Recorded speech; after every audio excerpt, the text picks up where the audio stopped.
आप क्या स्टडी करोगे इसमें? Haematology is included test on blood, ऊपर लिखा ही है, देख के भी आप बोल सकते थे। Blood protein, blood producing organs.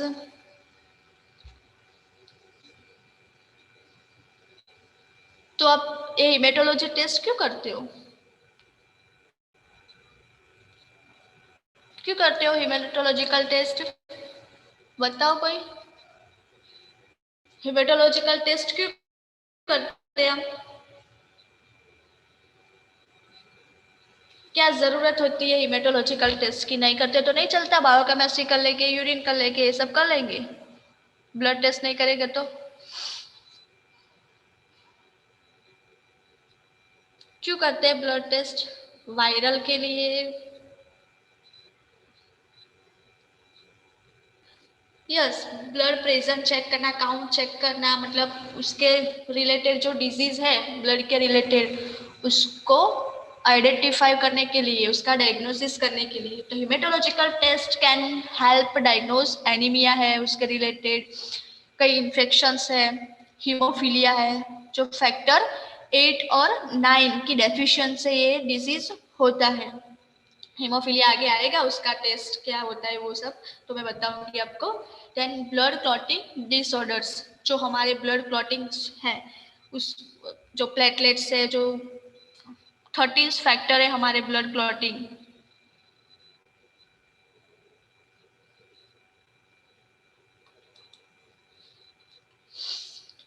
तो उसको हम आइडेंटिफाई करने के लिए, ल्यूकेमिया, ल्यूकेमिया क्या है? ल्यूकेमिया किसको बोलेंगे बताओ मुझे।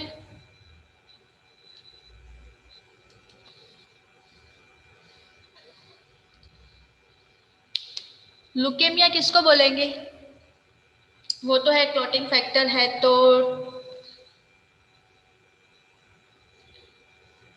डब्ल्यू किसी का नाम हो, काम होना, कम होना तो ठीक है,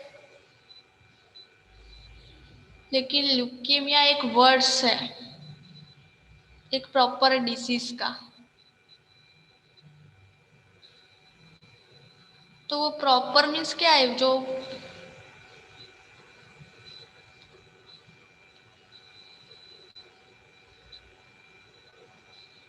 leukaemia means blood cancer.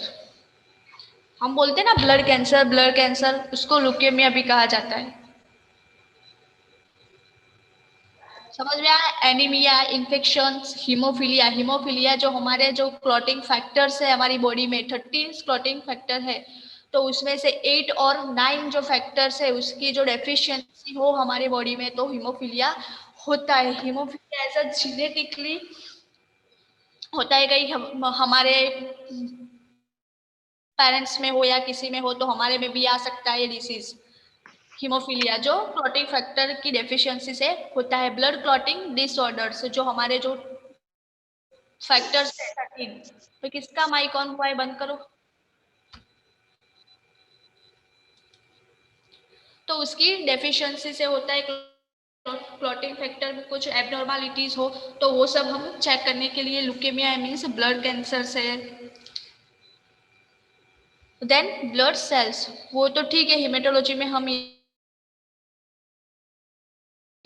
Blood जो सेल्स होते हैं, ब्लड कैसे बनता है, सब सेल्स उसको कंपोनेंट्स मिक्स करके हम वो ब्लड बनता है। लेकिन जो ब्लड के जो सेल्स है वो कहाँ पे बनेंगे, वो तो हमको पता होना चाहिए ना। कि वो सब तो ठीक है, सब टेस्ट करेंगे वो करेंगे, लेकिन जो ब्लड सेल्स है हमारे बॉडी में वो कहाँ प्रोड्यूस होंगे? ब्लड सेल्स कहाँ प्रोड्यूस होते हैं?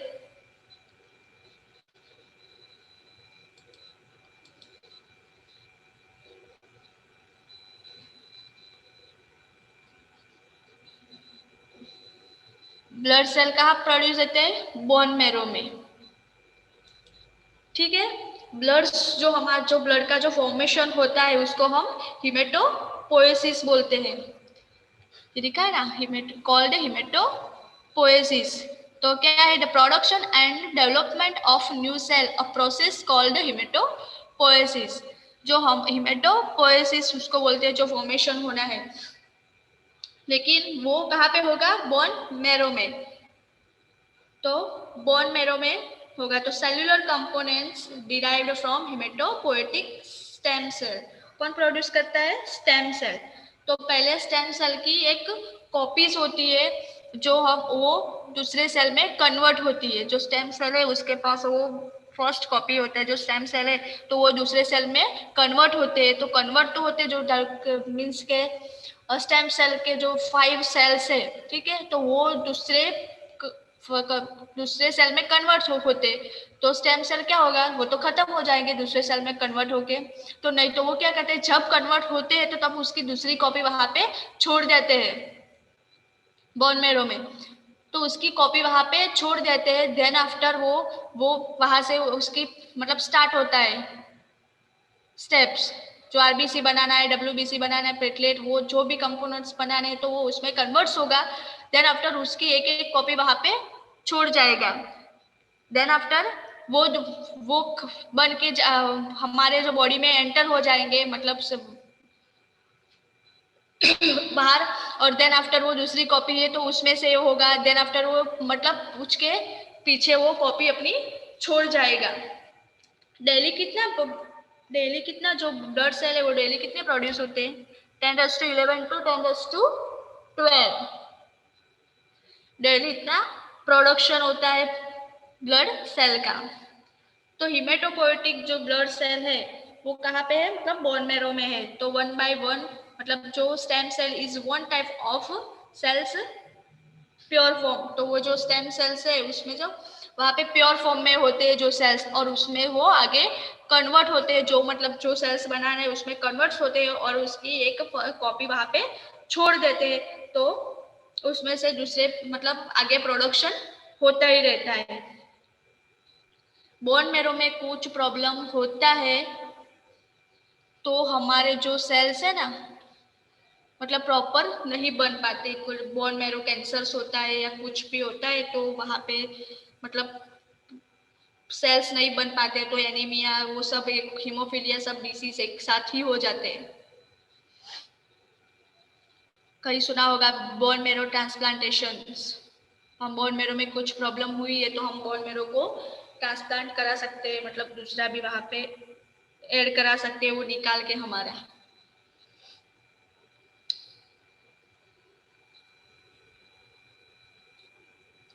और दूसरे भी डॉटर सेल्स होते हैं जो स्टेम सेल है, वैसे myeloid progenitor, lymphoid progenitor.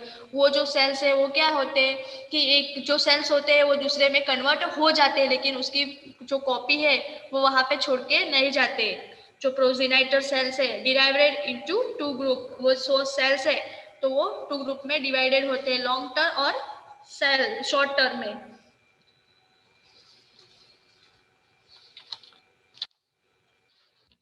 Blood कैसे बनता है वो समझ में आया। वो बोन मैरो में बनता है। बोन मैरो में जो स्टेम सेल्स प्रोड्यूस होते हैं वो स्टेम सेल से वो कन्वर्ट होके हमारे जो कंपोनेंट्स है, जो blood component RBC, WBC, platelets है, तो वो सेल्स बनते हैं।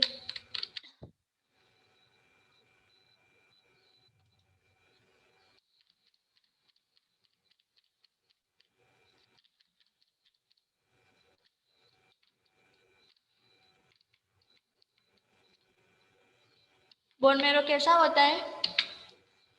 Bone marrow is soft spongy material है सेंटर द बोन्स। देन 95% जो बॉडी का जो ब्लड सेल्स है वो बोन मैरो में से प्रोड्यूस होता है।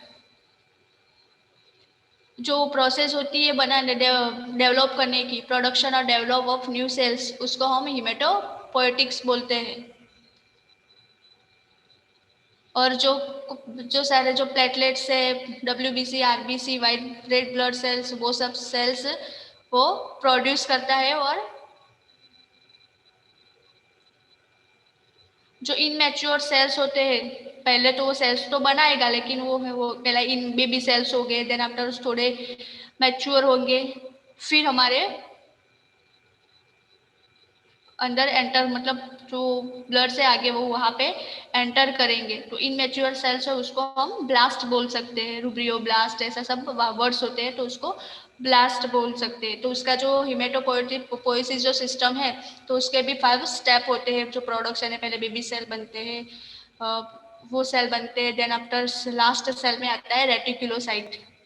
तो रेटिकुलोसाइट है वो इनमेच्योर आरबीसी ही होते हैं, आगे आएगा आपका रेटिकुलोसाइट। तो वो इन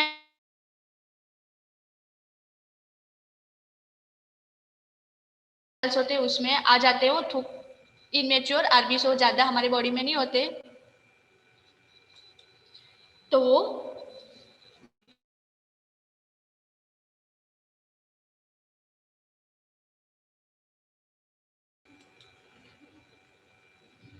देन दूसरे हमारे बॉडी में जो कंपोनेंट्स है उसके बारे में हम देखते हैं।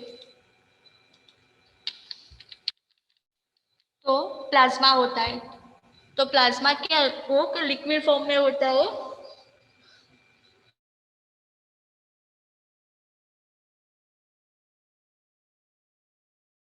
फंक्शन क्या होता है? ऑक्सीजन को कैरी करना। The carry oxygen from lungs to the rest of body. तो लंग्स से लेके पूरी बॉडी में वो वहां पे ले जाता है। Then after white blood cells. तो व्हाइट ब्लड सेल्स होते हैं वो क्या है? The help fight infection aid to immune process और टाइप ऑफ इंक्लूडिंग फॉलोइंग। तो ये सब क्या है? White blood cell as a fighter हमारी बॉडी में वर्क करते हैं। उनको एक इम्यून प्रोसेस में ऐड किया हुआ है, जो इम्यूनिटी प्रोवाइड करते हैं हमारी बॉडी को दूसरे पैथोजन से या दूसरे फॉरेन पार्टिकल से उसको उसे सेफ रखता है। और दूसरे व्हाइट ब्लड सेल के टाइप से उसको डिफरेंशियल काउंट्स भी बोल सकते हैं हम, डीसी। तो लिम्फोसाइट है, मोनोसाइट है, इओसिनोफिल्स है, बेजोफिल और न्यूट्रोफिल्स है। उसका आगे इसका भी फंक्शन देखेंगे हम। देन ये व्हाइट ब्लड सेल के टाइप्स है और ये सब भी एज अ फाइटर वर्क करते हैं। Then after platelets. तो प्लेटलेट हमारे बॉडी में एज ए क्लॉटिंग फैक्टर काम करता है, जो हमारे कुछ करता है, हमारी मतलब हम कुछ कर रहे हैं, कुछ लग गया, चोट लगी, तो वहां से ब्लीडिंग हो रहा है। तो ब्लीडिंग जो क्लॉटिंग फैक्टर नहीं होते हमारी बॉडी में, तो हमारा जो बॉडी से ब्लीडिंग होता है, लैब में जा रहे हो तो टाइम है बीटीसीटी, वो करने को बोलेगा। क्यों? कि आपका उस टाइम से उनको पता चले कि मतलब इनका टाइम कितना है, तो वो ऑपरेशन में कुछ सीजरिंग करे तो वहां पे ज्यादा ब्लीडिंग ना हो जाए। इसीलिए तो जो प्लेटलेट्स है वो भी एज अ फैक्टर हमारी बॉडी में, क्लॉटिंग फैक्टर हमारी बॉडी में काम करता है।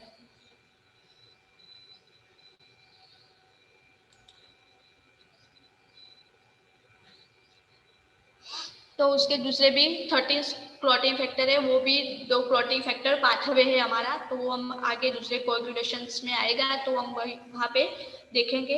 लेकिन एक एक्सटेंसिव है, इंटेंसिक पाथवे होते हैं और एक दूसरा कॉमन पाथवे है।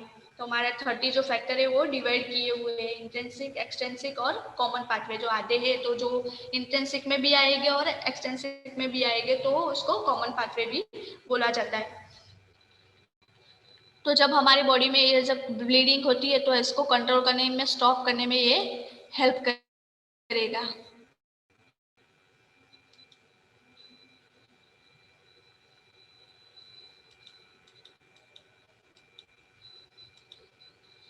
ठीक है।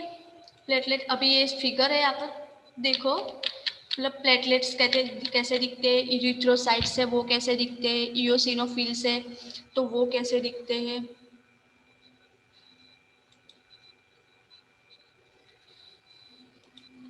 ठीक।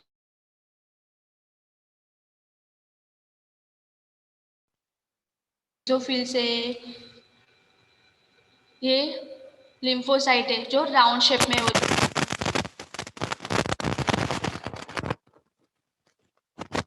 प्लेटलेट्स है, दिख रहे हैं ना। मोनोसाइट से तो ऐसे कितनी शेप में दिखते हैं।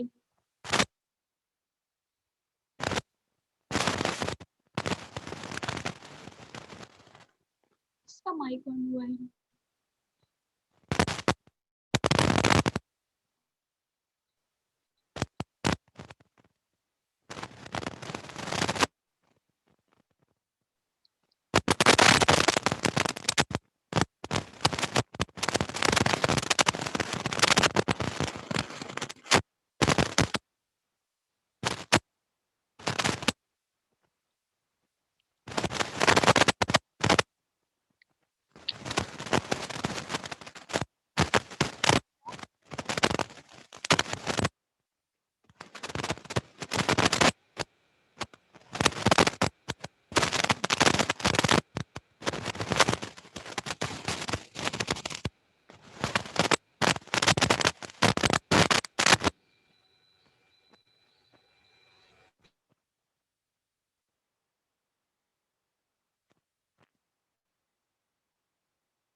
दूसरे भी कई कंपोनेंट्स है जो आप ब्लड टेस्ट करते हो तो अब आपको पता है।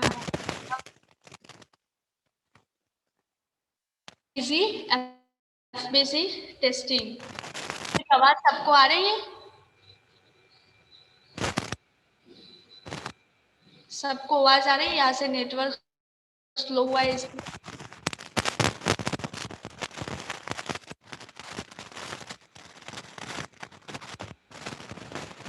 आवाज आ रही है सबको मेरी?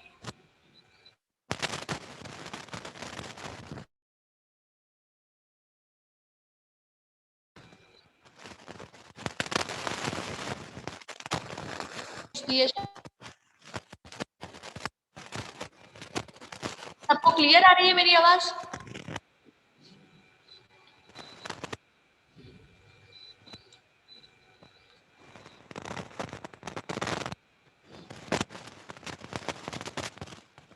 शायद नेटवर्क की वजह से नेटवर्क स्लो है इसलिए ये साउंड आ रहा है बीच में।